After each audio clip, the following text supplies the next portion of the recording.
வணக்கம் மக்களே, welcome to our channel Amlu Suresh.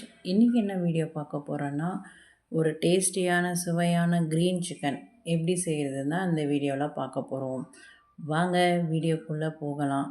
முக்கியமாக இதுக்கு எனக்கு ரொம்ப ரொம்ப பிடிச்ச டிஷ்ஷுங்க இது. இது எப்படி செய்கிறதுன்னா நான் உங்கள் கூட ஷேர் பண்ணியிருக்கேன். வாங்க வீடியோக்குள்ளே போகலாம். ஃபஸ்ட்டு ஒரு குக்கருக்கு எண்ணெய் தேவையான அளவுக்கு எண்ணெய் ஊற்றிக்கலாம்.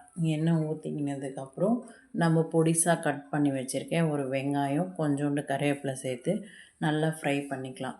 ஃப்ரை ஆனதுக்கப்புறம் பொடிசாக கட் பண்ணி வச்சுருக்கேன் ஒரு தக்காளி சேர்த்துக்கலாம். தக்காளி சேர்த்துட்டு நல்லா வதக்கி விடலாம். வதங்கினதுக்கப்புறம் நம்ம க்ளீன் பண்ணி வச்சுருக்க சிக்கனை சேர்த்துக்கலாம். சிக்கனை சேர்த்துட்டு தேவையான அளவுக்கு உப்பு, தேவையான அளவுக்கு மஞ்சப்பொடி, வேறு எதுவும் வேண்டாம். நல்லா கலக்கி விட்டுட்டு நம்ம க்ரீன் மசாலாவுக்கு மசாலா ரெடி பண்ணியிருக்கோம் இல்லையா, அந்த மசாலாவை ஆட் பண்ணிடலாம். ஆட் பண்ணிவிட்டு நல்லா மிக்ஸ் பண்ணி விட்டுடலாம். மசாலா சேர்த்ததுக்கப்புறம் நல்லா வதக்கி விடலாங்க. எந்த அளவுக்கு வதங்குதோ அந்த அளவுக்கு டேஸ்ட்டு கொடுக்கும். நான் நிறைய வீடியோஸில் சொல்லியிருக்கேன். நம்ம அரைச்சிருக்கோம் இல்லையா, அந்த மசாலா மட்டும்தான் சேர்க்கணும். அது கூட வேறு எதுவும் மிளகாத்தூள் அதெல்லாம் எதுவுமே சேர்க்கக்கூடாதுங்க. நல்லா வதங்கட்டும். வதங்கினதுக்கப்புறம் நம்ம தேவையான அளவுக்கு தண்ணி ஊற்றிக்கலாம். தண்ணி ஊற்றிட்டு சிக்கன் வேகட்டும். அதுக்குள்ளார நம்ம என்னென்ன மசாலா அரைச்சோன்னு பார்க்கலாமா? கொஞ்சோண்டு புதினா, இஞ்சி பூண்டு பேஸ்ட்டு, கடல, நம்ம தேங்காய் பீஸாக கட் பண்ணி போடக்கூடாதுங்க. துருவி போடணும். துருவிட்டு தேங்காய், கொஞ்சோண்டு கொத்தமல்லி, நம்மளுக்கு காரத்துக்கு தகுந்த மாதிரி பச்சை மிளகா, இது எல்லாம் சேர்த்துட்டு நல்லா வதக்கணுங்க. ஒரு 2 வெங்காயம் கூட சேர்த்துக்கோங்க. நல்லா வதங்கணும்.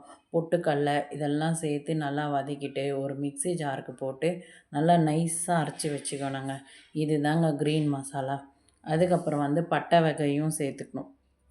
கொஞ்சோண்டு ஜீரகம், கொஞ்சோண்டு சோம்பு, 2 பட்டை, 4 கிராம்பு, தேவையான அளவுக்கு ஸ்பைசி மசாலா என்னென்னவோ அதெல்லாம் சேர்த்துக்கலாம். அது வறுக்கணுன்னு அவசியம் இல்லை. நான் சொன்ன மசாலா மட்டும் வறுத்துக்கிட்டா போதும். அரைக்கும் போது இதை சேர்த்து அரைச்சிடுங்க. பாருங்கள், மசாலா நல்லா கொச்சி வந்துச்சு. நாங்கள் மொச்சக்கொட்டை சேர்ப்போம். மொச்சக்கொட்டையும் சேர்த்துட்டோம். இதுதாங்க க்ரீன் மசாலாக்கான மசாலா. நல்லா கொச்சிடுச்சுங்க. இந்த ஸ்டேஜில் மொச்சக்கொட்டை போட்டோம் இல்லையா, ஒரு விசில் வச்சா போதுங்க, சிக்கன் வெந்துடும். ஒரு விசில் வந்துருச்சு. ஓப்பன் பண்ணி பார்க்கலாமா? இது பாருங்கள், நல்லா சூப்பராக இருக்குங்க. க்ரீன் கலரில் இருக்குது. சிக்கன் நல்லா வெந்திருக்கு.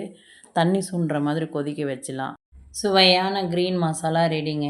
நாங்கள் இப்படி தான் செய்வோம். நீங்களும் ஒன்ஸ் ட்ரை பண்ணி பாருங்கள். தேங்க்ஸ் ஃபார் வாட்சிங். நெக்ஸ்ட் ஒரு வீடியோவில் சந்திக்கலாம்.